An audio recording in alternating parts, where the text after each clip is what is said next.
a lot of the things that separate people in business are not, there's some things that are God-given. Some people are smarter than others, naturally more driven in sales than others, or whatever the case may be. But the thing is consistency, showing up, doing the right thing, being honest, learning your craft, being able to communicate your craft to potential clients. I think that's why, in my opinion, a lot of pro athletes can succeed in self-employed type roles.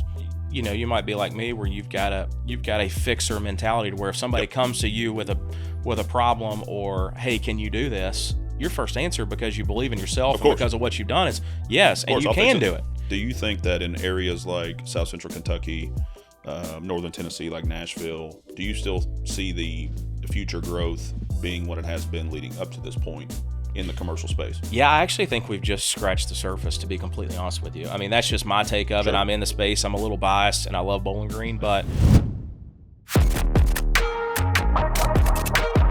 The Mark Bigg Show.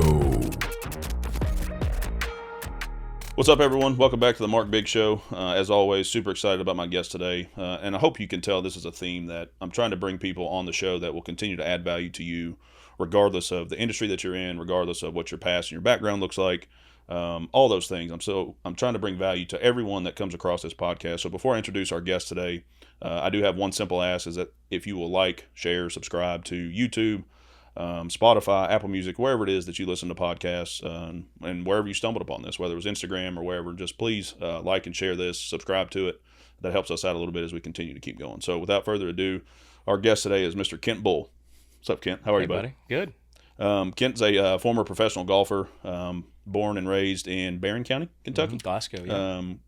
And has become a good friend of mine over the last few years. And I really think Kent has a lot of good insight that I think can help you all. And regardless of what industry you're in, Kent is now a real estate agent, which we'll get into that here in a little bit.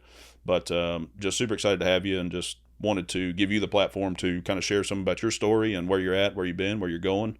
And I think we'll be able to add some value to some people today. So appreciate you being here. Looking forward to it, yeah. So give everyone that doesn't know you the 5-minute, 10,000-foot view.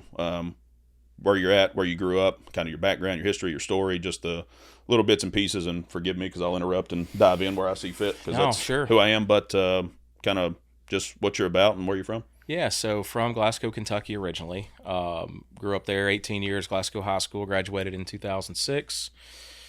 Played a little bit of everything growing up, right? It's like we all did. Played basketball, tennis. That was a later on senior year deal. But baseball, basketball, golf. Would have played pickleball if it had been around back then. Unfortunately, it wasn't around. That's been a pretty fun Shows deal. Our age a little bit.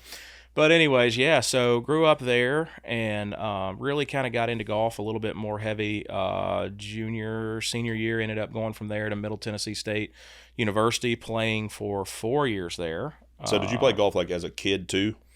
I did. So my parents started me 3 or 4 years old with a club in my hand. Always, what I can see now in my 2-year-old, always a ball in his hand, a bat in his hand. That's apparently what I was like. I was like that with baseball, but I didn't know if you were always like that with golf or not. Yeah, I was always like that. And so how it morphed into golf more than anything is my parents needed a babysitting service when they went. They both worked 8 to 4 or 5 jobs, so they would drop me off at the local golf course, Glasgow Country Club at that time, and I'd be there from 8 to 4:30. So, depending on how the weather was, if it was raining, nobody was on the golf course, I'm learning how to play Tonk, Bulle, all these different card games with 70-year-old man. That was some of my good friends, right?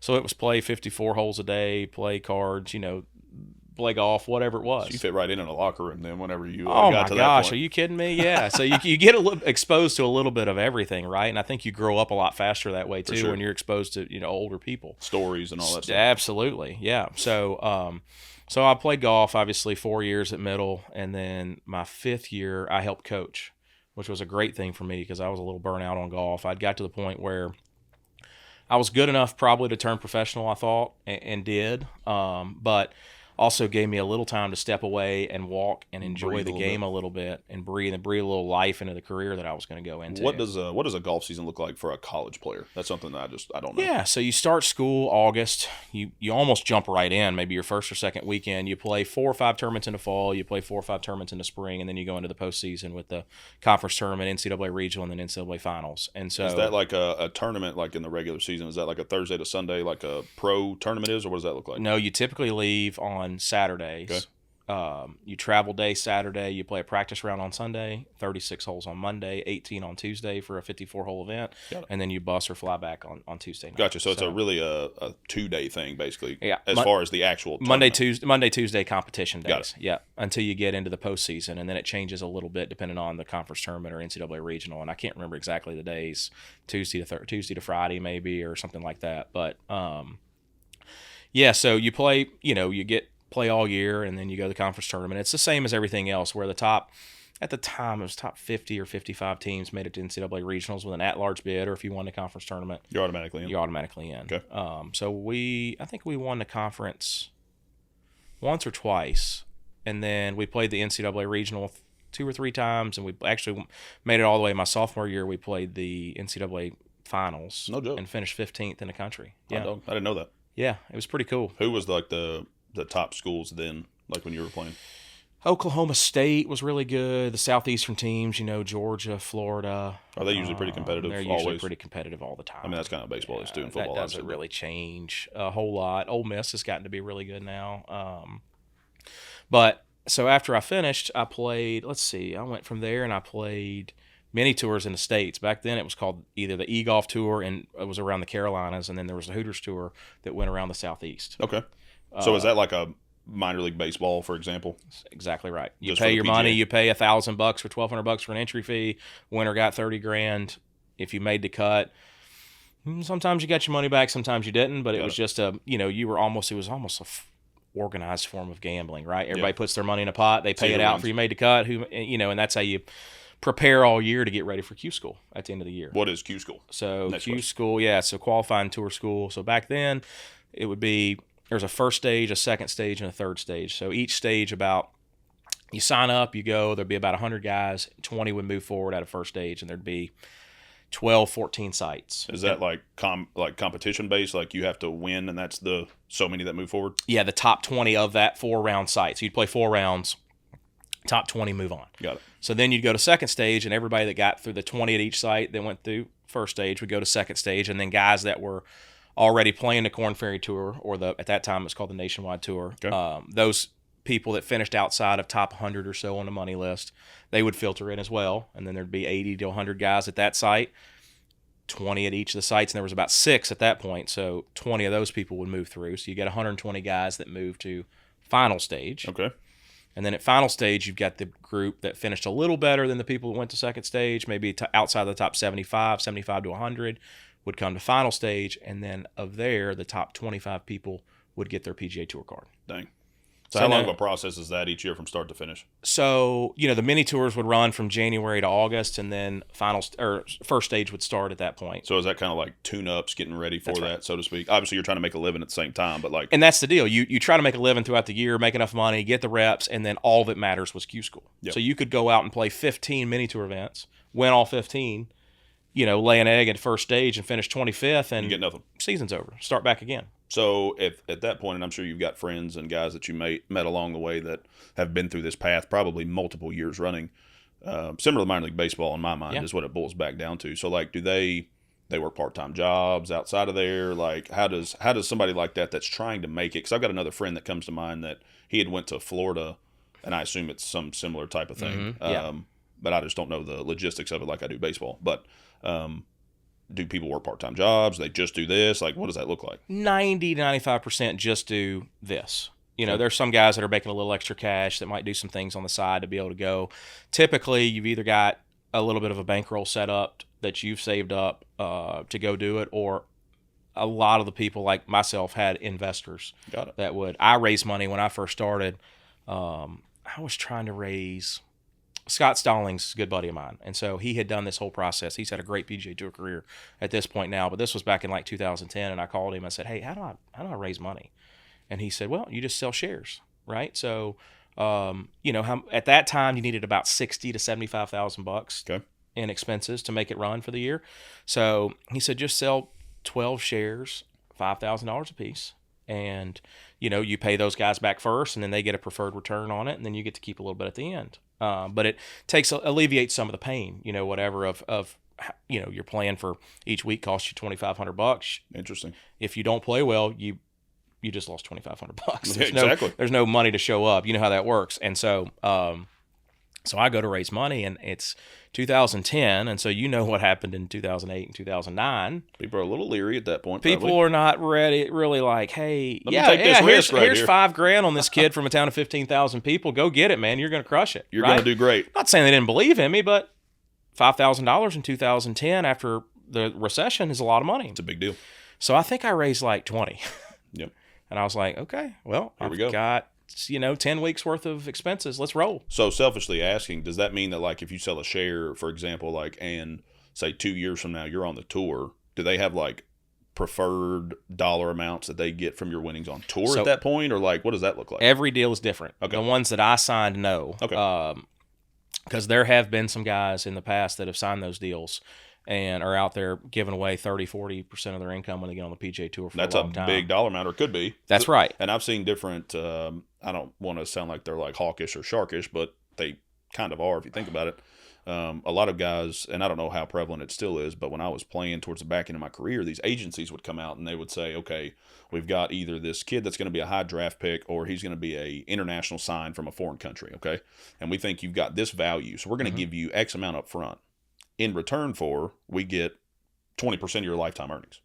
And it happened to a pretty prevalent player that signed a 9-figure deal over the last couple of years. And so like he's given away a lot of money. And so I didn't know if that was kind of how the same thing set up. Like in baseball, you have an agent. Yep. And so if you go through the draft process with an agent and you negotiate their, their fee or whatever, they get a percentage of your signing bonus and whatever, but it's a small percentage. And in exchange for that, they're supposed to bring you value, accountants, financial advisors, brand deals, endorsements, all those things. So I didn't know if those things kind of aligned with each other, or this is just like, hey, I want a preferred return on my money to get you started, and then from there you're good. Yeah, I think the deal, and I'd have to go back and look at it. I think the deal that I signed was basically, hey, the first bit of the money is all a return on your investment. Yep. So you'll get your money back. Sure. And then we'll split it 50-50 after that. Now, for, is it for that year? Okay, cool. For that year. Got and it. then at the end of the year, it would be a 1-year deal, and at the end of the year, you'll say, hey, you lost all my money, I'm out, or Sure. hey, let's roll it back, let's do the same deal, or let's renegotiate the deal, or whatever it was. Gotcha. So my first deal, I played on that $20,000 and got all my people paid back. Some of them said, hey, you keep the extra because it was $500 or $1,000 or something. And some of them wanted it back, and so I was able to put it together kind of like that. Nice. So That's interesting, and I think that's something that, and like I said, me selfishly, I didn't know those things, and so Sure. hopefully somebody out there like just kind of gets a behind the scenes look, and that's what I think one of the cool things that's become prevalent too in the last couple of years is like old athletes like starting these types of conversations. And my favorite is the basketball players that do it, because I love the old basketball locker room stories and stuff that people don't see and don't hear, because I think it's lost in translation a lot that professional athletes are people too, and they have families and they have goals and they have flaws and they have character traits that are good, bad, and ugly and all those things. And so I think just hearing little things like that, because even I, before we started, had no idea that that's how it worked. Sure. Didn't know that you had to do that. Didn't know that that was a thing. I just know that from my experience in minor league baseball, they hopefully give you a signing bonus that can allow you to live until you either make it or don't, which is what happened in my scenario, because, respect to my family, but they couldn't have paid for me to Sure. just go live and chase Absolutely. my dream inevitably, right? Me either, yeah. And so if it wasn't for that, then you had to have parents at home or something that could, front you while you're doing it. And that's one thing that I never understood about teammates that I would see. They would come out of college, they'd be college seniors, they get either signed as a free agent or drafted late, they pay them nothing, give them a plane ticket, say, hey, here's a ticket to your dream, go chase it. But you can pay like $1,100 a month pre-tax, in season only. So like my first year of professional baseball, I think my W-2 was like $6,400 or something for the whole year. And everybody's like, oh, you're bankrolling it. And I'm like, Yeah. no, we're out here grinding. You Yeah. know what I mean? Like, don't get me Yeah. wrong, I got paid money up front, Sure. which was great, and I earned that signing bonus. But after that, it's like you make nothing until you get to the show. You got to go get it. You got to go get it. And that's what I think separates athletes from a lot of people when they go into the real world, to be honest with you. So as far as like structuring, I mean, think about that. How old were you when you were starting to structure those deals? I would have been 21. Exactly. And I was 18 trying to negotiate with a Major League Baseball team because I had no agent Right. at the time. And so 18 trying to negotiate with a big league team. You're 21, 22 negotiating like shares of contracts Sure. and this, that, and the other. No one has to do that. No. So I think what it does is it sets you up for, even though you don't see it at that moment, success down the road. Sure it does. For decisions you got to make, big decisions, big deals, whether they're big in the grand scheme of things or not, they're big to us, right? Sure. So after you get that going, you start playing and returning this, money to these people. What does the next couple of years look like for you?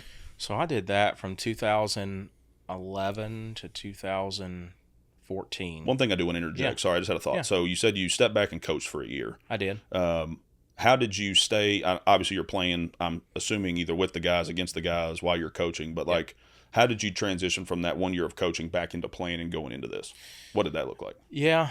The nice part was I was able to practice with the team, right? Sure. I'm practicing with them every day. And my job was to walk with who's one of my best friends to this day around I went to practice with him every day. He's really good and still's really good, but he was an All-American at MTSU his senior year. Played in the finals as an individual, that whole stuff. So that kept me really sharp. Mm-hmm. It's basically caddying for him without being able to. So a little pressure was off, kind of, because you're not playing every day. It was, but your mind was sharp. Yeah. Right. So you still felt in that competitive motion and competitive world. You still got the feels, but you didn't have to hit any shots, which was nice to really. All the emotion gets attached to the actual shot. And the shot you play and did I hit it good or did I hit it bad versus when you're just on the outside looking in as a caddy or as a, what I really did for him, there's no emotion tied to it. Sure. It's just, hey, you make bad swings. Just don't, try to limit the bad decisions that you make. And sometimes you got it and sometimes you don't. Sure. Right. So I got to remove that emotion, which actually helped me a ton going forward. So it was almost like a mental shift almost, sort of? Yeah. Well, I was burnt out. I believe that. I mean, it's hard not to be. College golf, you play in the worst weather. I mean, you finishing up in October and you're starting in February. We played Ohio State's tournament, which sounds great, but it was spitting snow, right? That's not fun. I don't care what so anybody you says, that's not grind, fun. right? And so you can only practice 20 hours a week, but you got workouts and you got voluntary stuff outside of that, and all the schoolwork, and you just get grinded out, right? So it was really more of a recharge for my brain at that point. So I went and played. E-golf event in somewhere around Charlotte, and I had a buddy text me my first or second week. I was traveling. I was staying in a hotel room by myself, playing practice rounds pretty much by yourself. You might get somebody to come over and play a practice round, but you're essentially by there's yourself. not a lot of connection that's going Correct. on. And I'm 10, 12 days in a hotel room by myself playing, chasing my dream, right? And know that feeling.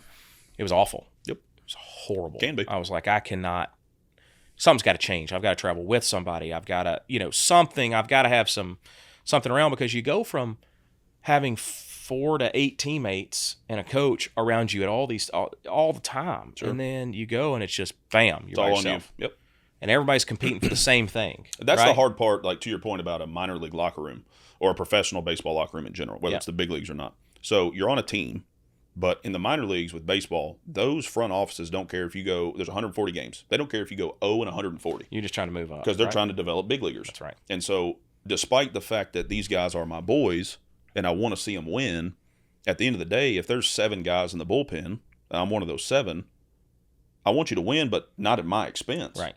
Because I want to get promoted. Yeah, I don't want you to be there enough. I'm not rooting for you enough to where you move up and I'm here. That's it. Because I'm trying to get to the big leagues and feed my family and get a contract. Sure, of course. So it's like you're on a team, so you're not necessarily like physically alone, but in that locker room, you pretty much are, because you're trying to beat the guy that's beside you, even though he's on your team. Yep. Because it's all about getting to the big leagues. Because you're making no money in the minor leagues. Right. So that feeling is. But I do think that's one feeling that you have to learn to be okay with, being alone. Absolutely. And what I found is there's a great balance between the time that you need to be alone and the time that you need other people around too. Bingo. So that second week, I got a text 10 days into my professional golf career that the assistant coaching job opened at Kentucky. Were you interested in coaching at that time? Well, I just got out of it, and I was like, man, that was kind of cool, whatever. And it was a perfect storm of, lonely on the road 10 days in, to where I'm on my computer and I fill out an application. Let's just see what happens. There's no way he's going to call me. So this was Wednesday night. Yeah, Wednesday night. Tournament started on Thursday. And I get a call from the head coach of Kentucky. It says, hey, what are you doing? I thought you were going to play professional golf. I said, I am. I'm currently am. He said, where are you at? I said, I'm in North Carolina. We were around Pinehurst or something, let's say. And I'm playing tomorrow. He said, what time's your tee time? I was like, 9:30. He goes, dude, it's 8:30 at night. Get some rest. And I'm like, no. You're calling me about something. What are you calling me about? He goes, I'll talk to you tomorrow. Go play. So I go play.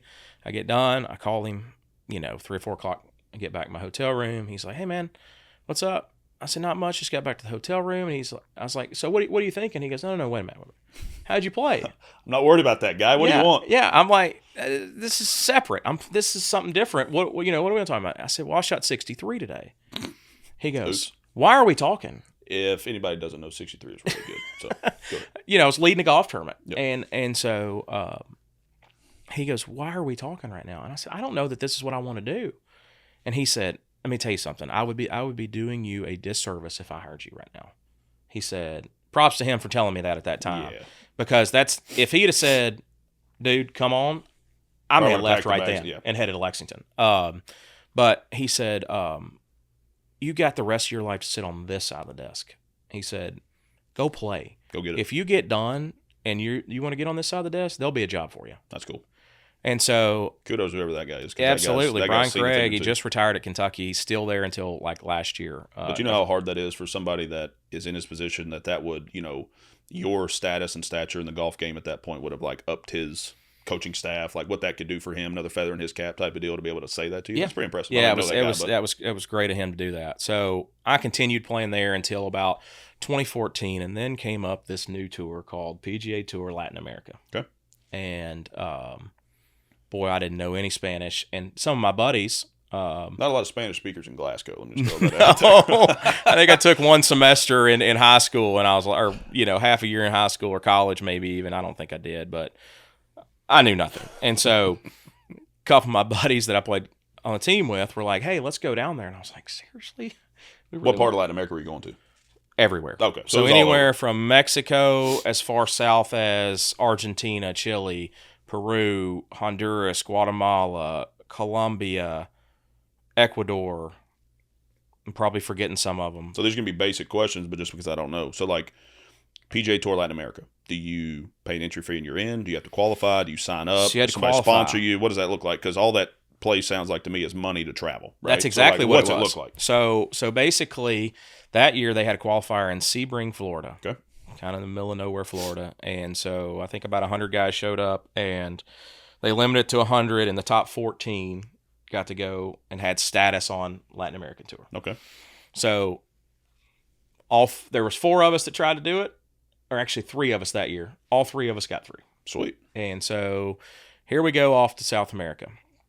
No, you know what? It was all 4 of us, because my first year, I was thinking that second year. So there was the 3 of us that played at Middle Tennessee State, and then the 4th was a guy named Steven Yeager who played at Tennessee Chattanooga. Okay. So I'm sure you competed against him. Competed against him, knew him, whatever, and we're like, so we got to know each other. I thought I was going to room with one of my teammates, and they're like, no, we're rooming together. And him and I talked. I can't even remember how the conversation went down, but we're like, hey, we're just going to lock in that we're going to room together for the first, we called it the spring semester. So you'd play 8 events, and then there was a summer break. Okay. And then there was 10 events in the fall. So there was 18 events in the year. Gotcha. So that guy's now playing on the PGA Tour. He's ranked top 50 in the world. Nice. Still playing. Good contact to have. Yeah, absolutely. And so we go down there and play. And I had a mediocre year, but top 7. I don't even think I played the last 6 or 7 events because I was like, I'm kind of over this. Make decent money or no? No. Do you make money though? I mean, this is a PGA event, probably broke even. Okay. I think 150. Because you're still paying your own expenses. Well, sure, and you're in South America, and the purses were $150,000, 18% to first.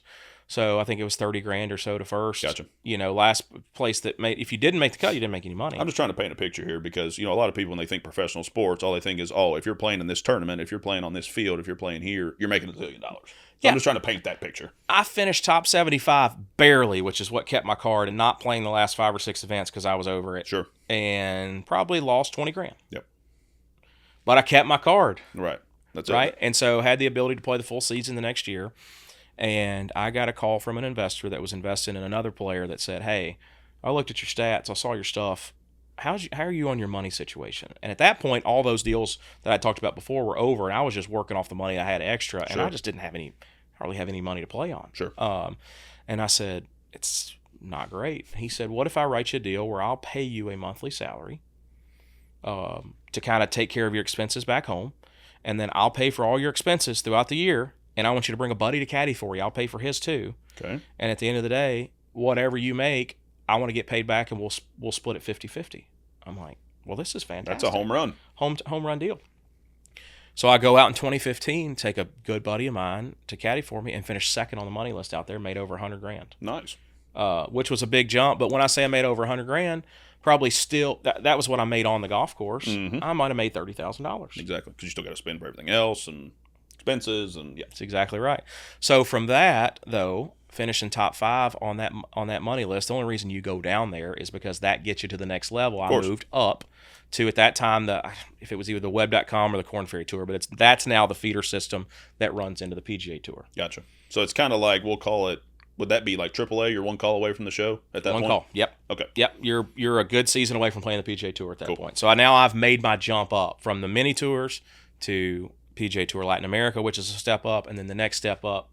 Now I'm one step away from the big leagues. Sure. And so had a decent season, and then ended up qualifying for the U.S. Open that year. That's cool. Which just kind of out of the blue, missed the cut in, I think we were in Chicago maybe, and then or Dominican. It was Chicago Dominican or Dominican to Chicago, and flew in, met a buddy, actually played professional basketball, Tom Gugliotta.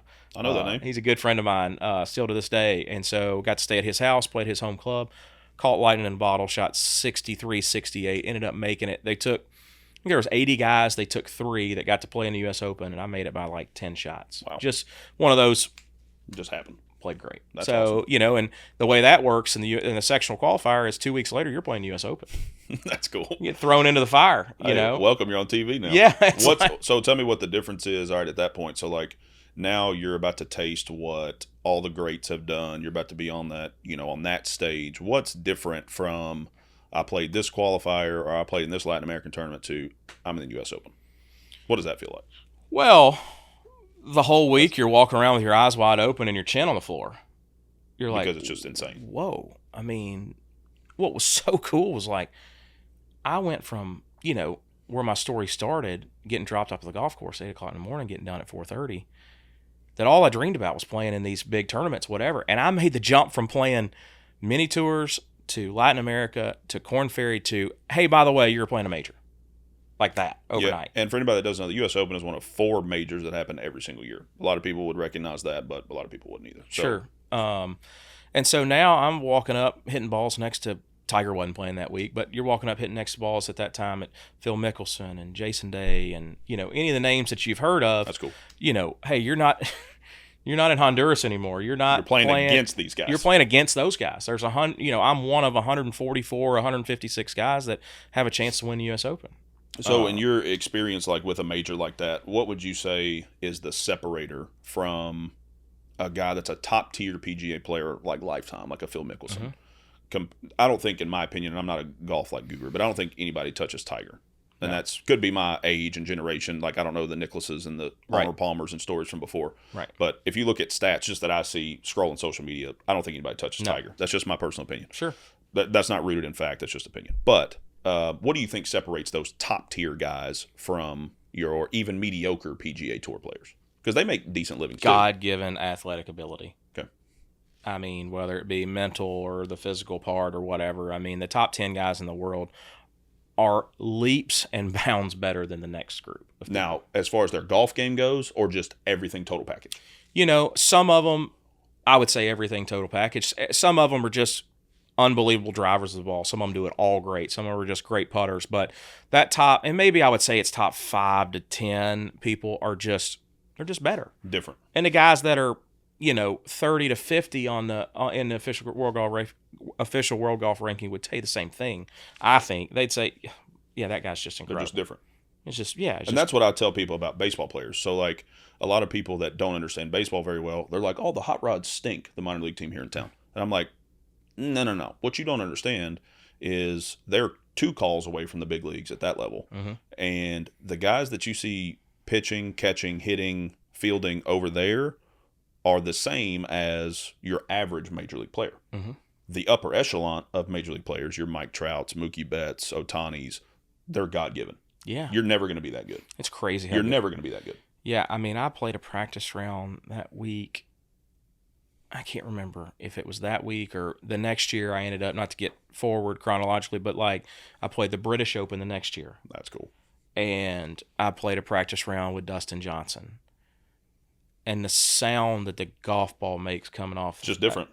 It's just different. I've watched Roy Halladay before he passed away. He was still with Toronto and with the Phillies, who their spring trainings were right in the same place down in Florida. I got to watch him throw a bullpen from, me to that wall there. And watching those guys, because he's a Hall of Famer. Yeah. Watching those guys, it's just different. Like you said, the ball comes off his club different. The ball comes out of his hand differently. The way that he manipulates the ball, puts the ball where he wants it, it's just different. And you can't teach some of that That's what I was stuff. going to say. You can't teach that either. You can't. And there's just nothing, if you're a young kid that's growing up trying to play and say, I want to hit it like Dustin Johnson. Somebody will, but there's It's 99. Yeah, it's very rare, right? Played with Lee Westwood at the U.S. Open. I played with, I played a few practice rounds with Justin Thomas, Brant Snedeker, the guys that you've all heard of. Nothing against those guys, but the ball sounds different on some people's club face. It does. And you can't teach that. You just can't. And so that's why I think a lot of times when people are like, do you regret anything about your baseball career? Like, and a lot of people don't understand, like, I didn't quit. I didn't get injured. I just got cut. Mm-hmm. Like, it's a business. And you get to a point to where in the professional level, you either go ahead and like make those next leaps and bounds to get to the show or you're out because it's the next man up. And so a lot of people don't understand that. They're like, why didn't you keep playing?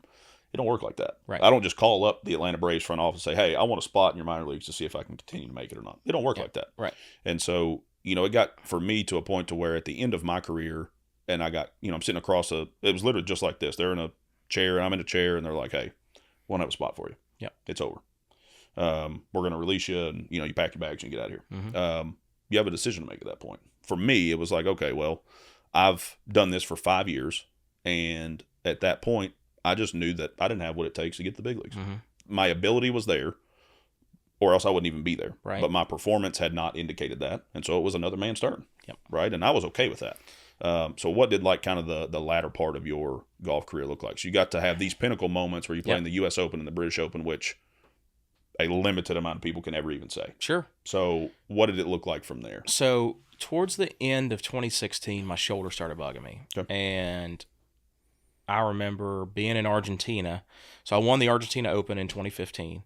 And then about middle way through 2016, they say, hey, the winner of the Argentina Open going forward, because it's a really old golf tournament, very prestigious golf tournament. A lot of guys that, run through the winners list or guys that all play the PGA Tour would go down and play that tournament. They said, we're going to honor the winner with an exemption into the British Open from now on. And I'm like, so I did go down and win that tournament, and now you're telling me that it's now Just this going year's forward. winning going forward. So I ended up going back down, played a different golf course, and won the Argentina Open again. Back to back years. That's and cool. that's how I got my exemption into the. Heck yeah. But I remember that week, it kind of started the week before that. So that had been in November of 15. My shoulder started really bugging me. And I was taking 800 milligrams of ibuprofen 3 times a day, every day for months, just to get through this. Because at that point, I didn't have enough status on the Korn Ferry Tour to be able to take a medical and just go get this fixed and come back. I would have gone to the back of the bus. Sure. Which And is a whole other problem. Back to starting one again, and I'm like, it's better to play through this now, and hopefully I can get enough status that I can take a medical and then start back over. Well, I mean, I get to the British Open, and I'm even par through 2 days in 10th place in this tournament that, the U.S. Open the year before, I had my chin on the ground, my eyes wide open, and now I'm like, okay, I know what to expect. I can play here. This is my second crack at this, whatever. Saturday, I'm in 4th. And I'm seeing my name on the actual leaderboard, and I'm like, holy my, are we gonna do this? Whatever. And man, my shoulder just went out. Yeah. It had been and so I played through it. Obviously, didn't play good the rest of the week. Made the cut, all that stuff, and then later on that year, I was at the BMW, and went to go. I was still trying to play through it because it's just what do you do? And I whiffed a shot on the tee because my shoulder it was done. Ooh. So I'm like, okay, well, here's my sign. I'm taking a medical. I'll figure it out. So I had to get shoulder surgery. Took me 13 months to recover. What kind of surgery? Labrum? So it was rotator cuff, labrum, and I had bone spurs. They had to clean up, and then my bicep tendon had something going on. It was A worse bunch than of they stuff. thought till they got in there, right? And so when I came back, it actually my shoulder was better, but I developed this rare heart condition, genetic. It shows up in your early 30s, called VTAC, ventricular tachycardia, and it's where when you exert yourself, it's an extra electrical impulse in the heart that'll fire, and it's supposed to beat from the top, then bottom, top, bottom. Lub dub, lub dub. Well, mine would start at the bottom, and so I'd be sitting here talking to you, and my heart rate would go to 200 beats a minute, and I'd have to go to the hospital and get it down. Oh my gosh. About killed me a couple times, to be completely honest with you. And so I had 4 procedures to get it fixed. Jesus. Like ablations or something? I had to have 2 ablations. So I had 2 EP studies. And then they found out exactly what it was. Had an ablation, didn't fix it. Had an ablation, fixed it. And so that happened all in, God, it's hard for me to remember now, 18, 19, 20, something like that. Yeah. And finally got it fixed. And then that was kind of my moment that it was like, okay. It wasn't sitting across, because in professional golf, nobody sits across from you and says, "Hey, man, it's time to hang it up," unless it's a family member or something like that. Kind That of a says, come to "Hey, Jesus meeting like that. exactly Yeah, right, it's time to move on. right, Yeah. right." So I finally decided, and I had a wife and I had a little girl at that point, and I said, "You know what? This is it. Sure. I've had enough." It was really more health related for me, but But you could feel it nonetheless, like, hey, it's time. I could feel it was time. Yeah. And that's the one thing that I always wanted the most clarity on, because I've been around a lot of guys that just don't know when that is, or they go too far, or they're not happy after they get done not being a professional golfer, not being a professional athlete. See it all the time. And so the one thing that I just wanted to be made abundantly clear to me was, this is it.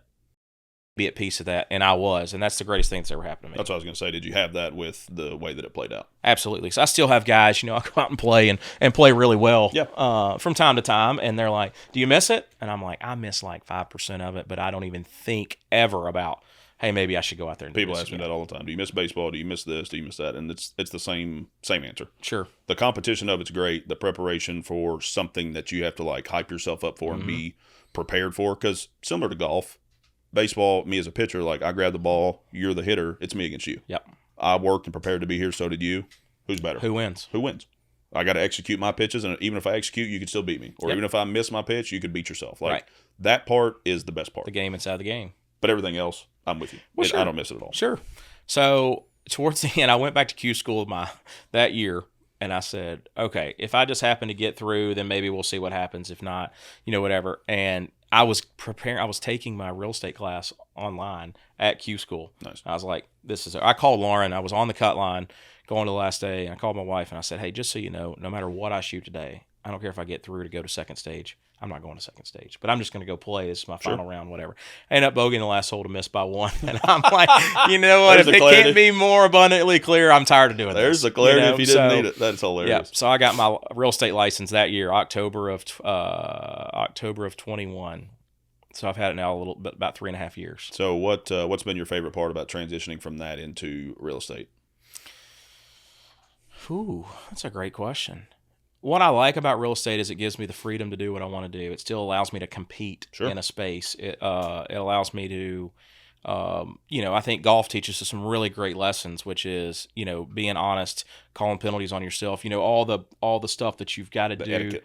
Yeah, the etiquette to it. Yeah, right. And so that translates into real estate, where it's, if I tell you I'm going to do something, I'm going to do it. Sure. Right. I think if you're, brings those same things over of the honesty, the hardworking ethic, because if you don't work hard in real estate, you're not gonna get paid. You're not gonna get paid. I mean, it is you're self-employed. You work 100%. at a brokerage. You have to have your license at a brokerage, and that's where some realtors get out and they say, I'm here for the flexibility. I like that.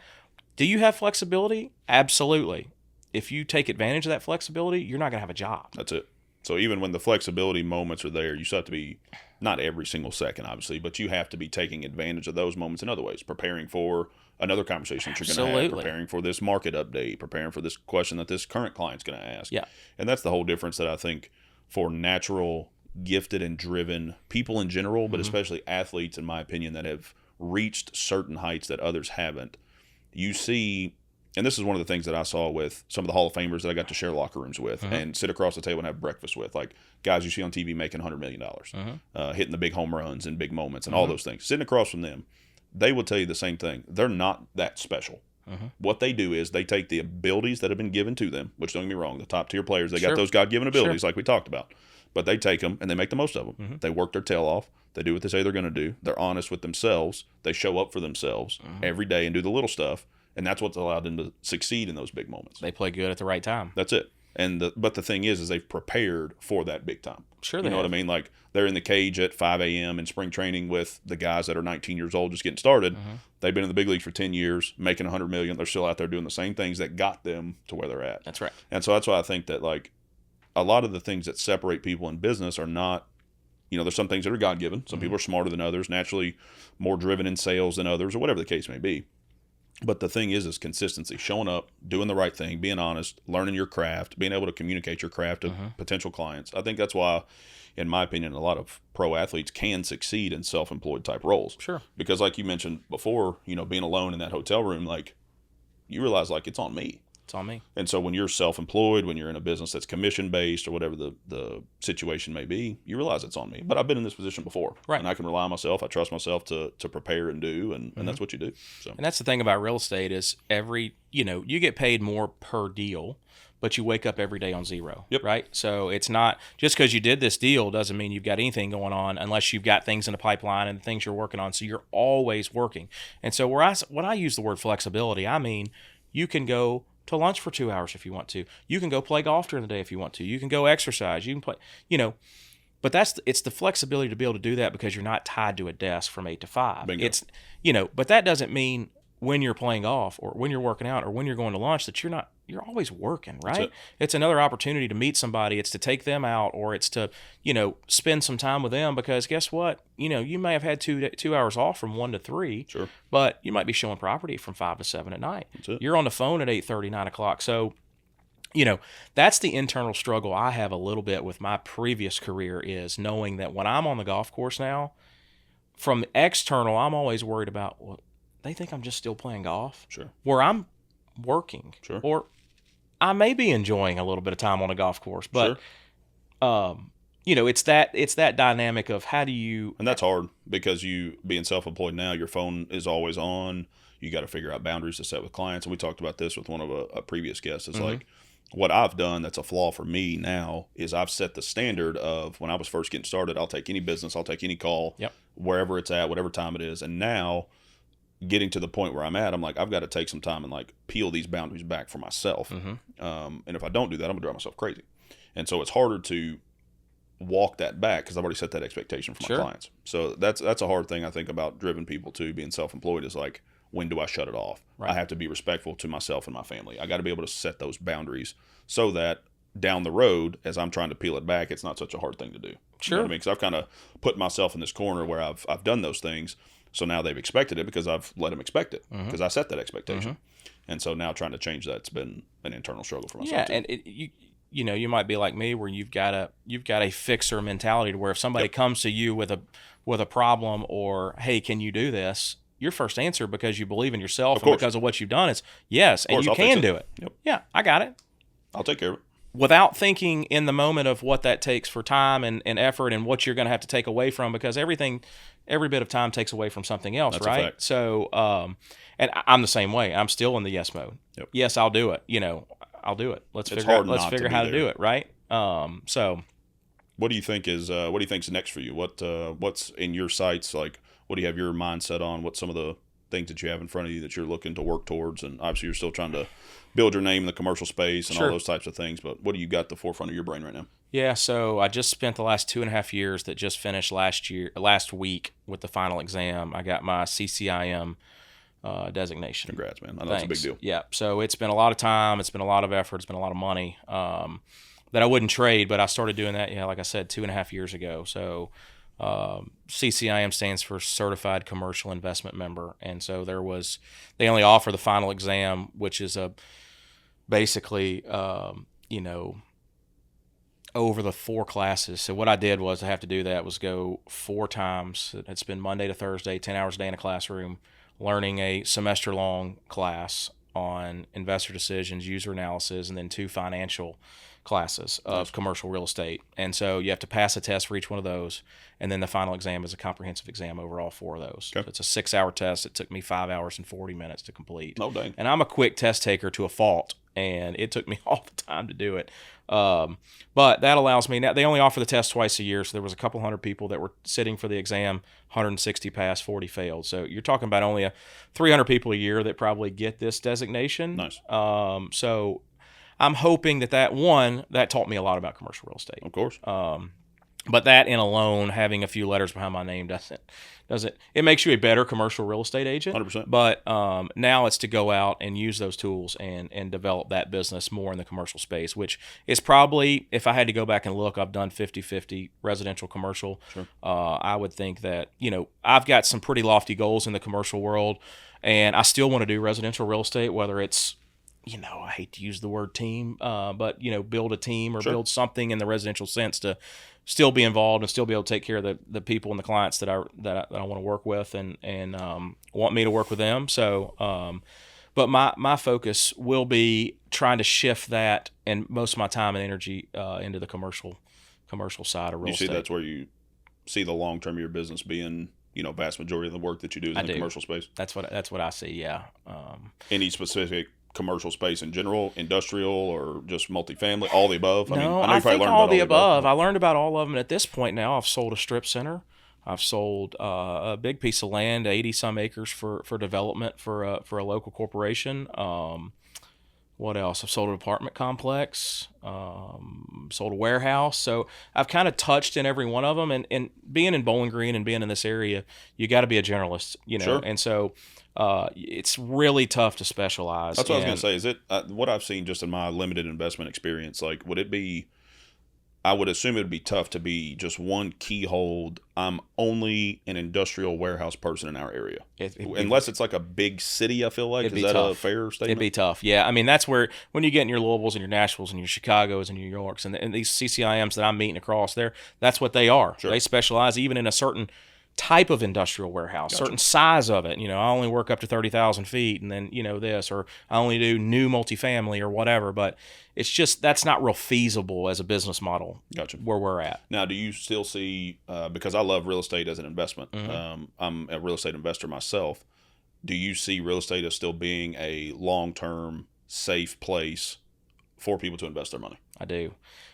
You got to think when you got into commercial real estate, you've got a sum of money that you're wanting to invest, and so you got to fit. There's a few different vehicles that you can use, right? You can use the stock market, you can use bonds, you can use CDs, you can do all kinds of things, and commercial real estate is just another vehicle for that. Sure, I agree. I think that. My advice would be the money that you make on a commercial investment is the day you buy it. That's the only thing you can control. So it's really vetting the deal to see. And everybody wants to do these pro formas, and they're great, and a 5-year projection. Sure. And that's what they are, right? It's a projection. It's a projection. Not a guarantee. It's not a guarantee. And so it is a great space to invest in as long as you vet the deal right and you make an informed decision on what you're doing. Do you think that in areas like South Central Kentucky, Northern Tennessee, like Nashville, do you still see the future growth being what it has been leading up to this point in the commercial space? Yeah, I actually think we've just scratched the surface, to be completely honest with you. I mean, that's just my take of it. I'm in the space. I'm a little biased, and I love Bowling Green. Hey, but this is your platform. That's what I wanted to ask. But, yeah, I think that we will start to see, as we see, because right now we've got a big dividing line between Kentucky and Tennessee with state income tax, right? Agreed. And that's where you see all the investment, a lot of things coming to Tennessee because of that. And our guys and gals up in Frankfort are lowering that state income tax 0.5% a year, as you know in your world, right? And so as long as we hit the surplus and do the things that needs to happen. It's going to be 3.5% for this year. There you go. So as we get closer to zero, and Nashville growing like it is, Nashville's growing south right now. Sure. It's also growing north, but to a certain degree, I think that we're going to get that. But also, I think Bowling Green is primed to grow as well. And I think that we have in this town a lot of multifamily developers, and that space is growing like crazy. I see a big gap where for the restaurant space, for the retail space, some of these national brands, I think that Bowling Green is a great place for them to be. Sure. They're just not quite here yet. So, if you had a crystal ball, that's what I would say. That the space that I think that could really take off in the next 3 to 5 years. Sweet. There's a couple of new developments that are coming that I think that can change part of our town. And so, like I said, we'll see how that takes us. Sure. But I believe in our market too, Yeah. and I think Nashville's not going anywhere just with all the industry that's there and tech coming there, and them pouring all the money for the athletics there, and music obviously is not going anywhere Right. from Nashville. And I just think eventually we'll have one just big corridor between Bowling Green and Nashville. I think it'll just be one big metro area, to be honest agree. with you, at some point. The tough part when you say about commercial real estate right now is just the environment that we're in when it comes to rates and lending and seller's cap rates and all that stuff. It's just it's not the greatest atmosphere right now to just walk in and if you called me and said, hey, I'm looking to make a commercial investment, what do you think? I don't have a list of 10 things on my desk right now that would say you need to buy this and this is how much money you're going to make. Sure. Because it just hasn't. It's not the right atmosphere for it. There are those deals that are out there, and you need somebody that's plugged into the market that knows where those are. But you can't just go online and say, here's 10% on your money. Yeah. Let's go. And that's where I think that separates the true investor from somebody that's just trying to get in and make a quick buck. And I'm curious to see, like on the commercial side, with the rates being where they are, a lot of people bought 4, 5, 6 years ago at these 4.5%, 5% commercial rates. I'm interested to see, just from a investor's standpoint, if over the next few years there's some refis that they can't make those numbers work because they didn't really vet the deal up front. Is that going to be an opportunity for a buy, that kind of a thing? And that's just selfishly wondering as an investor. Sure. And I think that time frame starts in about 6 months. I mean, it really does. Where these, you went out and you bought something at a 4.5% interest rate when rates were at their lowest and commercial got to 4.5%. Yep. They reprice every 5 years. So if they can't figure something out with a lender and it goes to 8.5% and the cash flow goes negative, that's a big deal. That's where your seller's cap rates have to change. Yep. Because the deal's not worth what it was before. That's correct. It's just an inverse relationship, and that's when I would. If you're a commercial investor right now and you can wait, that's what I would advise you to do. To buy or sell, you're saying? If you're looking to buy, I would stack cash right now and look for opportunities in the next 6 to 12 months. Perfect. Well, there you go. There's a little tidbit for y'all that haven't been paying attention to this point. Could save you a few bucks there. Any closing thoughts? Anything that's on your mind that we haven't touched on that you feel is pertinent and necessary to the conversation? I feel like you've added a lot of value to a lot of different people in multiple ways, but didn't know if there was anything on your brain here that you feel like needs to get out there. No, I don't think so. I mean, I think that I told my story, kind of where I started and where I've gotten to now. It's been an awesome journey. I wouldn't trade any of the experiences that I had. Some people, when they go play professional sports and they just try to work their way up, they feel like they lost time. Sure. Right. So what was my opportunity cost? What did I lose in those 5 years or 10 years or whatever it was? I think all that did was just kind of jumpstart me a little bit more on my career, one. I completely and agree. two, you learn all these things that helps you steepen the learning curve and get you going a little bit faster. So I don't trade anything that I've done. I would encourage kids that are wanting to go try it, give it a shot, right? 100%. Like what? Because that window is so small, and if you've got the opportunity in front of you, I would wholeheartedly agree. Just Absolutely, go after it. Yeah. And you wouldn't tell somebody that necessarily let's say you're the 7th player on your high school golf team. There's really maybe you don't have enough runway to go, but the way I kind of live is you either win or you learn, right? 100%. And so take those things to help you further on in your business career, whatever that is coming up. Yeah, I just think I completely agree with you. And people ask me the same question all the time. Do you regret anything about not going to college first or anything about your pro career? And I don't. I learned so much. I feel comfortable in any room that I'm in because I've been in rooms with, like I said, people that are worth $100 million and people that don't have anything besides the shoes that are on their feet and the shirt on their back. And I respect them all the same. Absolutely. And I think that's taken me further than anything. So just making the most of where you're at and the opportunities that are in front of you. Yep. So thank you all for tuning in, and hopefully you learned something from Kent today and myself, maybe a little bit here and there. But Kent dropped a lot of value for you all. You can follow him at Kent Bulle Realtor on Instagram. Would be an honor if you liked and shared his content as well.